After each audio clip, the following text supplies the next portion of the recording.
understand the economy, you have to understand human nature. This podcast is powered by Acast. How are you doing there? It is time for the podcast. And if you are now just recovering from the heat wave that we enjoyed rather than afflicted, John, over the last couple of days, roasting in Dublin. Absolutely. As they always say, you know, there's no place like home when the sun is shining. Well, I just think it's no country for redheads. It was a factor 50 fest. No country for old men with red hair. Exactly. Anyway, John, tariffs are back on the agenda, I see. I see that. He's rattling the old cages again, isn't he? Rattling the sabres with his tariffs. Yeah. But, you know, we have until the 1st of August. Which is 2 weeks. To ignore it. 2 weeks to ignore it. Anyway. It's not going to happen, probably. The thing about it is it may well happen this time, but the question is how long does it last? How much chaos is it going to sow? How it's going to change global supply chains? Short term, but long term, does this have a significant ramifications for countries that are very open to trade? I would say yes, if it goes ahead. Ireland is, let's not put too fine a point on it, the most open economy in the world.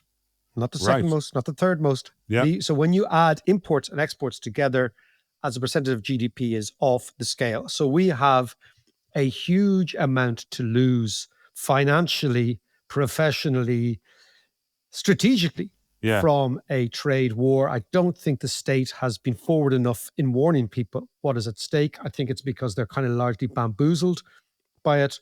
Let's just hope, because it is a hope, that the European Union can in some way talk your man down from the ledge.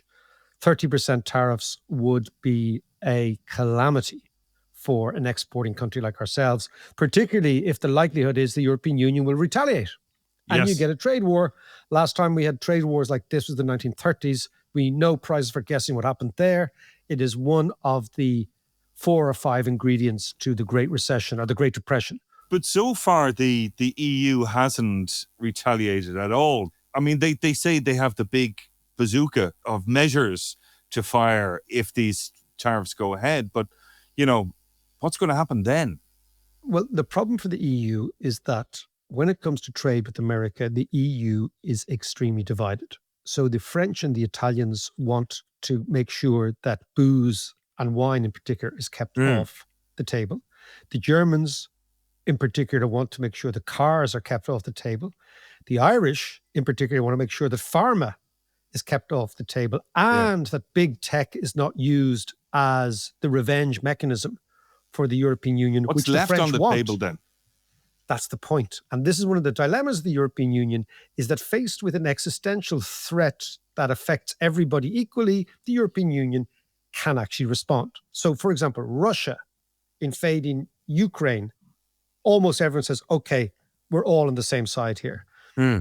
Tariffs on American goods coming into Europe, which will precipitate retaliatory tariffs on the Americans, suddenly then you get the structure of the European economy comes into play, and the fact that various European economies have different structures and therefore different lobby groups and therefore different interests. And the card the Americans have is that they know the Europeans are not unified on this.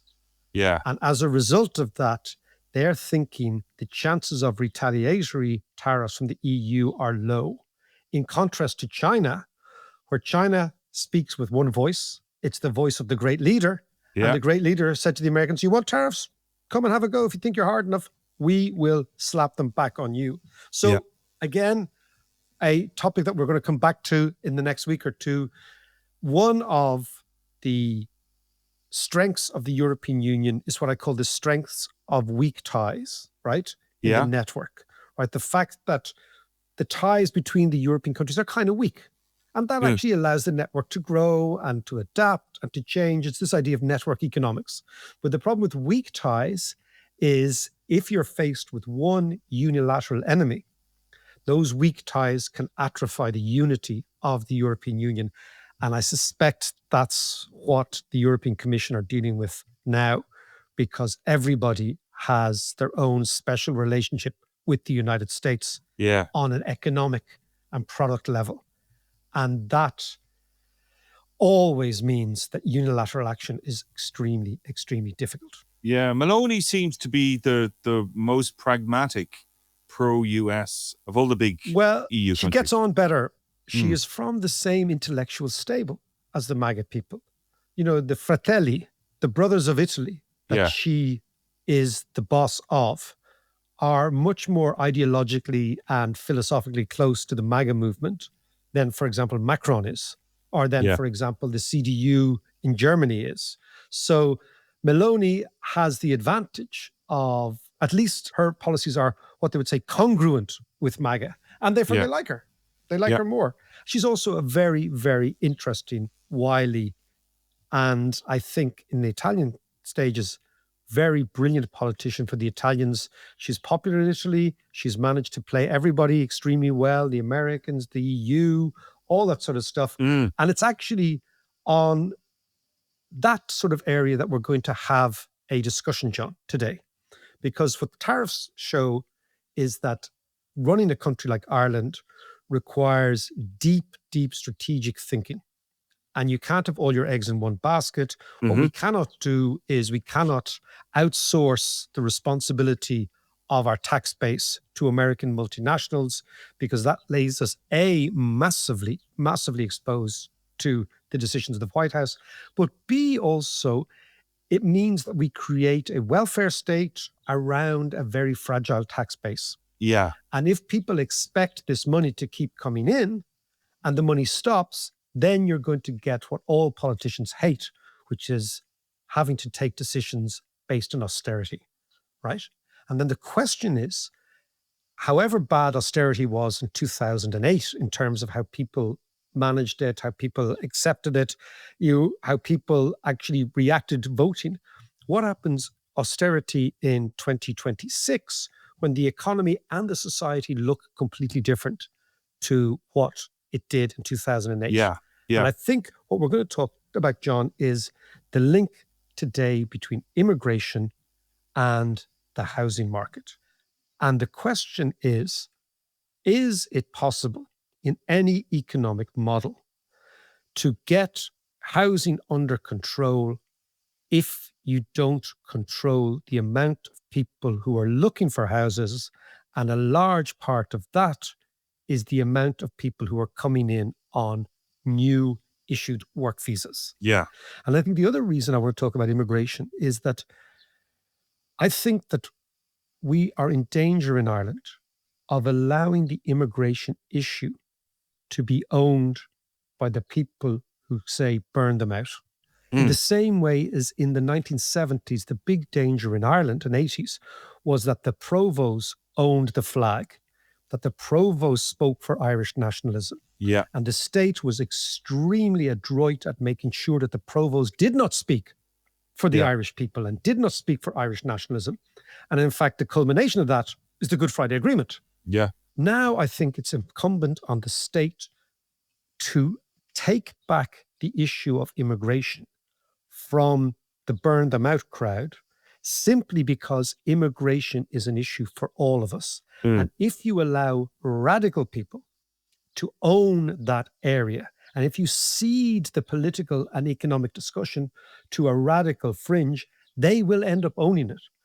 And you don't have to be a genius to figure out that immigration is the big topic for the next half decade, not just here, but everywhere. Yeah, more than half decade. It's an issue of capacity. It's an issue of economics. For some, it's an issue of culture. It's an issue of identity, all those sort of stuff. But we know, you mentioned Maloney. Maloney came to power on the issue of immigration. Reform in England is coming to power on the issue of immigration, or may come to power. The AfD in Germany on the issue of immigration. I could go on and I could go on, like Le Pen, etc.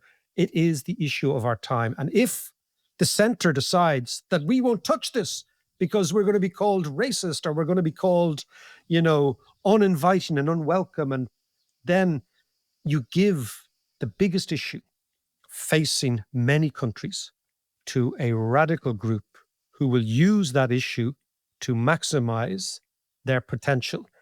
And I think will use that issue to the detriment of the rest of us. So all of us have to step up and discuss it. I think it's interesting because, we're going to primarily talk about Ireland, but, as you just said there, immigration and housing are two issues that come together and are prevalent all over Europe. Yeah, and you mentioned all over the world. I mean, MAGA is all driven by immigration. for sure. But you also mentioned about the flag there, and that's mirrored in the UK, the George Cross flag, which was kind of owned, as you said, by the kind of the far right, the EDF crowd and the Tommy Robinsons and Reform and stuff, where, it is the flag of England and represents everybody. I think Irish people understand this comparison between the Provos and the flag during the Troubles. And if nationalism becomes exclusively the preserve of a radical group, and the Provos in any description of radicalism were radical, then what you do is you lose control of the discussion. Immigration is to our present, immigration is to the 2020s what nationalism was to the 1980s. It's a massive issue.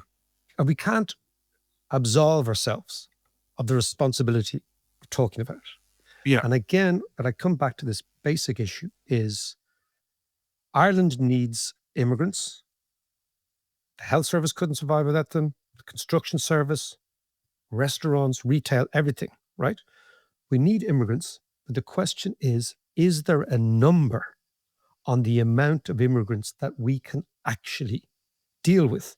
Because what we know now, as Ireland is presently run, we can't deal with the rising population. We don't have the capacity or the will or the bureaucratic structures, because once you get an increase in population or a rapidly increasing population, you need more houses, you need more schools, you need more hospitals, you need more public services, and you need a government that looks competent in the face of these challenges. Okay, you mentioned numbers there, Mac. Let's talk about numbers in immigration and housing. What is the current state? Okay, so what I think is important for an economics podcast is to have a data-driven, not emotion-driven discussion on immigration. What we know is that the state doesn't seem to be able to deal with a rapidly rising population. I'll give you one statistic, right? House building. We're supposed to be building obviously more houses because the population is rising, largely as a result of immigration. House building fell in June, John. The fastest decline in over 18 months. When we're supposed to be building more houses, we're actually building less. And what happens is if you build less houses at a time when the population is rising, surprise, surprise, your house prices rise. House prices have risen in Ireland 7% in the past 3 months.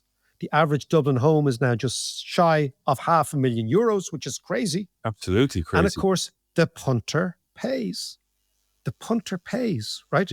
So you have to figure out who is going to actually pick up the bill for all this. The reality is that immigration obviously increases the demand for housing, increases the price of housing if you don't build enough of them, right? Also demand for transport, health services, all that sort of classroom sizes, all that sort of stuff.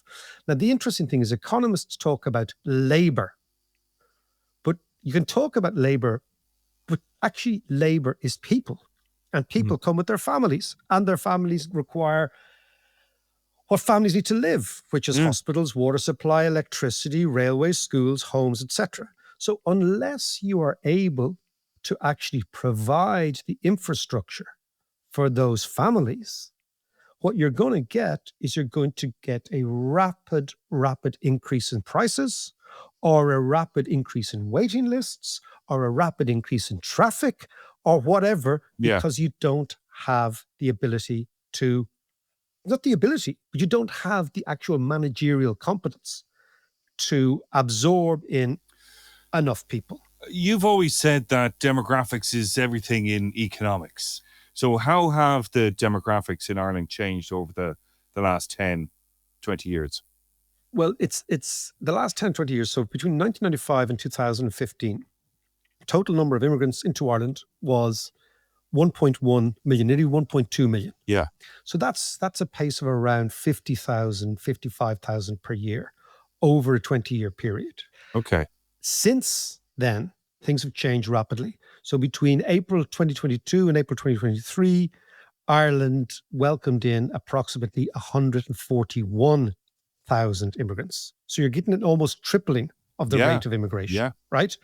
This is enormous. So, for example, if we were to absorb in 141,000 immigrants per year for the next 20 years, Ireland's population would be nearly 8 million in the Republic, not on the island, right?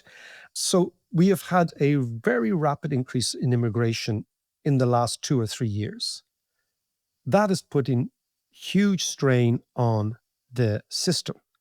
But one other thing is going on, John, which I think is crucial for listeners to understand, is at the same time as we have had this massive increase in immigration, the ability of the state to run the country seems to me to have cratered. I'll give you a figure. In the last 5 years, since the pandemic, government spending has ballooned by 47%, from 71 billion to 105 billion. And I don't know about you, but I don't think we have seen any significant improvement in any infrastructure. We've built no railways. We've built no roads, no motorways, nothing. Like, in fairness to the Celtic Tiger era, we built the Port Tunnel, we built lots of roads, we built 86,000 houses per year. Yeah.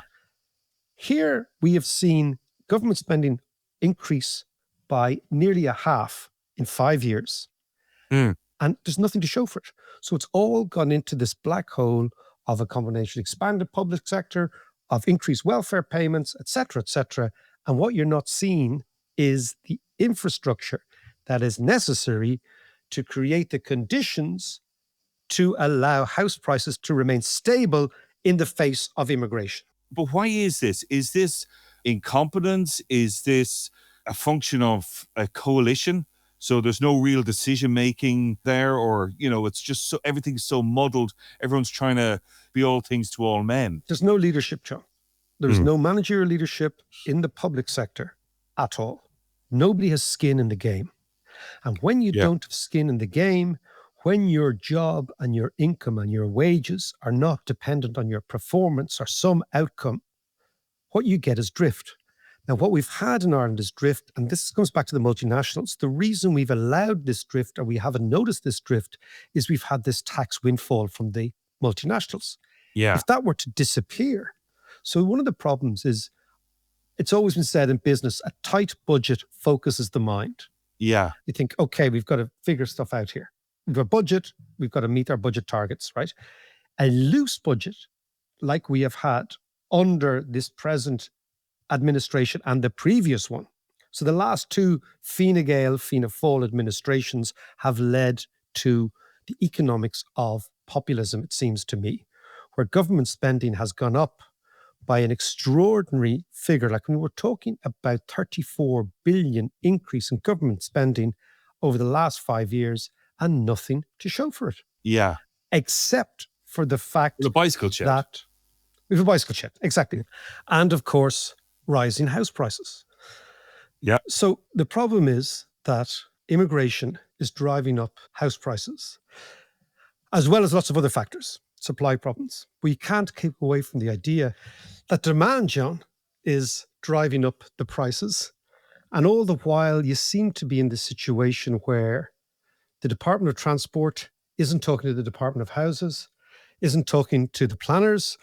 They don't seem to be talking to the IDA. The IDA are constantly going to the States looking for new business. They are getting new business. They bring the investment home to Ireland and they say, oh, well, we need 1,000 new workers. And we don't have those new workers. Yeah. So you import the people, you give work visas to people. Those people arrive with their families. They need a place to stay. They begin to bid for housing. They then elbow out local Irish people and people get pissed off. Yeah. And this is what's happening all the time. So it's not the immigrants' fault in any way. They are also, in a way, victims of a totally incompetent policy, which is not relating ability to deal with an increase in population with our ability to actually provide the infrastructure. And all the while, people are getting angry. So, I mean, what can you do about it if you're stuck with an administration that we have and a civil service that we have? What can you do about it then? So before you answer that, let's do a bit of this. Okay.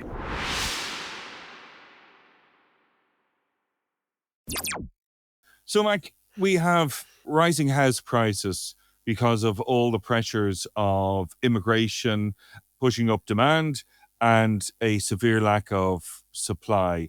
And we seem to have a government that have run out of ideas or hamstrung, or just there's a lack of joined up thinking. So what can we do about this? So let's look at the fact. What we're doing is we're looking at house prices. If the housing crisis in Ireland is an emergency, as the state says it is, then the entire economic policy should be driven by making sure that house prices remain stable. How do you do that? So therefore, everything orbits around this target. So let's just think about it from the population perspective. The demand for houses is 4 issues, right? One is the natural increase of the Irish population. Now, that is what you would call deaths minus births. Mm. In Ireland, that's running at about 20,000 per year, natural increase. So we have about 35,000 deaths and about 55,000 births. So give or take, we're talking about 20,000 a year, right? Yeah. Then we have net migration. Now, net migration is 149,000 last year. What is the breakdown of that figure, though? 149,000 is broken down into the following, right? About 30,000 are returning Irish people who worked abroad or coming back home. About another 30,000 odd are EU workers, people coming from the European Union who are completely entitled to work here and live here.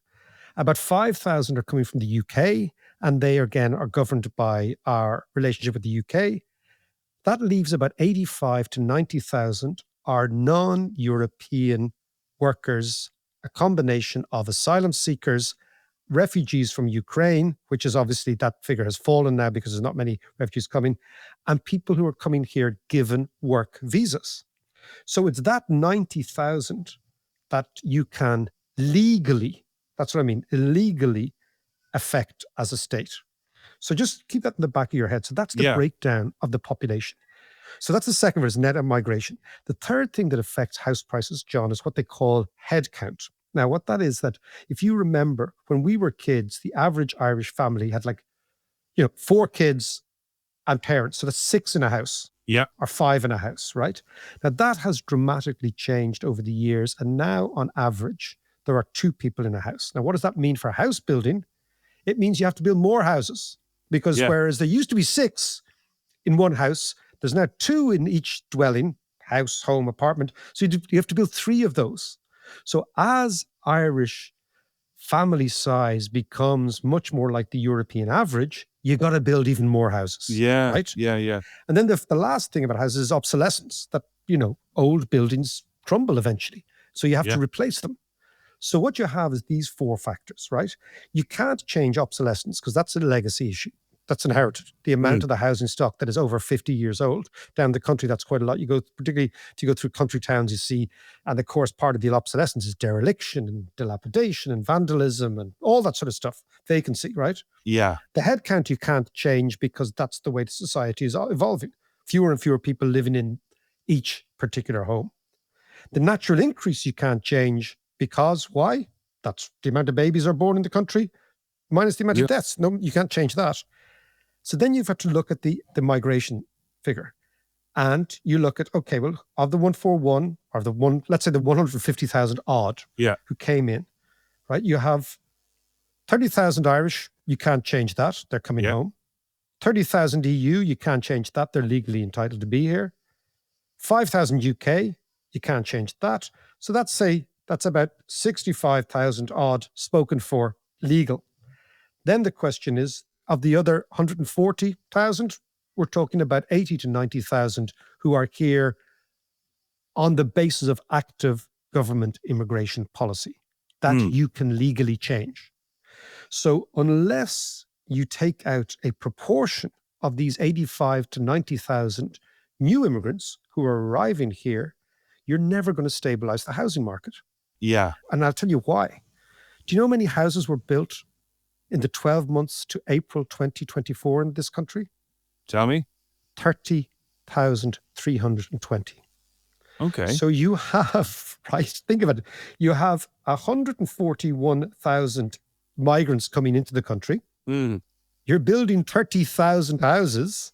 Of course you get a house price increase. Yes. Yeah, Okay. Yeah, of course. We should be probably building for these 140,000, we should be probably building, if you take there's 2 people to every dwelling, right? Maybe two and a bit. We should be building up at least 70 to 80,000 houses, right? We're only building 30,000. So that means that we have a net deficit of around 48,000 houses per year. Per year. Based on present immigration. Yeah. Now, the only thing that's making that some way more palatable is the fact that about 60,000 Irish people leave the country every year. So that's taking some of the pressure off, but they are Irish kids in the main. So the problem with the Irish kids is when they leave, they don't vacate a house because they're actually living in the box room of their parents' house. Yes, of course. Yeah, right? yeah. And I'm talking about data here. I'm not talking about emotion, whether they should be leaving and we should be leaving. I think it stands to reason that you should always, if your own people are leaving in significant numbers, like for example, last week I saw there is an 1,800 deficit in the amount of new teachers, because it's not that the new teachers aren't being trained, but new teachers are just fecking off. Why? Yeah. Because they can't get a house, they can't afford an apartment, and they don't want to commute, 3 hours a day. And right? pay is probably better And as well. Exactly, and pay is better abroad in certain areas, right? Not many areas, but in certain areas. Yeah. So let's look at the numbers. You've got to come down. It's a numbers game. So if we have a housing deficit of 40,000 a year, then you've got to look at the 85,000 immigrants who are coming in here on work visas or asylum seekers, and you've got to say that's the figure we have to adjust downwards. So it's like any economic model. You put in your inputs and you get your outcome, right? Yeah. So you change your inputs. This is basic algebra. You change your inputs and you change your basic model. So if the state has said that house price stability is an objective of the state in an emergency, if they make it the number one objective, then of course on the demand side, you have to reduce quite significantly, maybe by half or more, the immigration figure that you can, which is the work visas, which are being given out. Now, lots of people will say, well, how do you do that? And this is just about, I presume, government competence. This is about government responsibility. The reason it has been avoided, I think, as a discussion, John, for the last while, is because of the same idea that has allowed public spend drift from 71 billion to over 100 billion. I think it's this idea of it'll be grand, there's no skin in the game, I won't take a decision, etc. Sure, but what's the long-term implications of that? The long-term implication of that is more and more people get squeezed out of the housing market. Yeah. More and more people leave the country. And what you're doing is you're doing what all Irish governments did since De Valera. They're looking to the emigration of Irish people as a safety valve in order not to confront their problems. So emigration in the 80s and the 60s and the 50s was an ability of the state to stay in power. Yeah. So as long as immigrants left to England and America, they didn't become a problem. They didn't become that problem. People on the streets, people pissed off, people voting. In a way, you can say that what is happening is not by design, but by default, that exactly the same is happening now. But can I ask you though, I mean, there's an immigration problem all across Europe. So should, instead of individual states trying to come up with new policies and reinvent the wheel, as it were, should it not be a European-wide policy and border force, as it were? Well, it's interesting. That's getting a bit MAGA, I know, but... Yeah, well, I mean, it's interesting because not all immigrants want to come to the same countries. That's the first thing. And not Yeah. all countries have the same demand for immigrants. So I think that the issue with immigration in somewhere like Ireland, the data-driven issue, not the emotion, leave the emotion for somebody else. The data is on the housing market. You cannot solve the housing market problem with the current levels of immigration. It's just not possible. Yeah. It would be possible if we could get house building up to 100,000 houses a year. That's not possible either. That looks as if it's not possible either. Mm. So something has to give. It's like Napoleon once said, John, because you know we like Napoleon. He's a friend of the show. Yep. He said, to govern is to choose. It's a great expression. So to govern means you've got to make choices. If you don't make choices, you drift.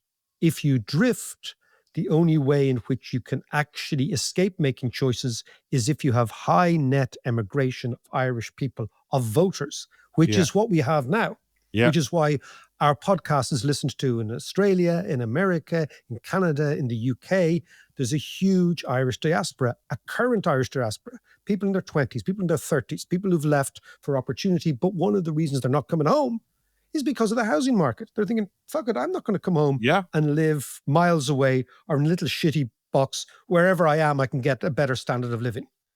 So unless we have this adult conversation, which is data-driven about immigration, two things happen. One is the economy drifts, the society drifts. And again, the exemplar is the leakage, the fiscal incontinence, the incontinence in public spending, right? Yeah. And number two is you cede the issue to radical people because you don't have the gumption yourself to have the adult conversation with your own people. And that's what's happening in Ireland. And if you put on top of this, John, the potential disappearance of tens of billions or fives or tens of billions of tax money coming from the American multinationals as a result of Donny's tariffs, which I don't think will happen, but just put it into the mix. Yeah. You have a recipe for political, social, and economic chaos. And that is the way we are headed.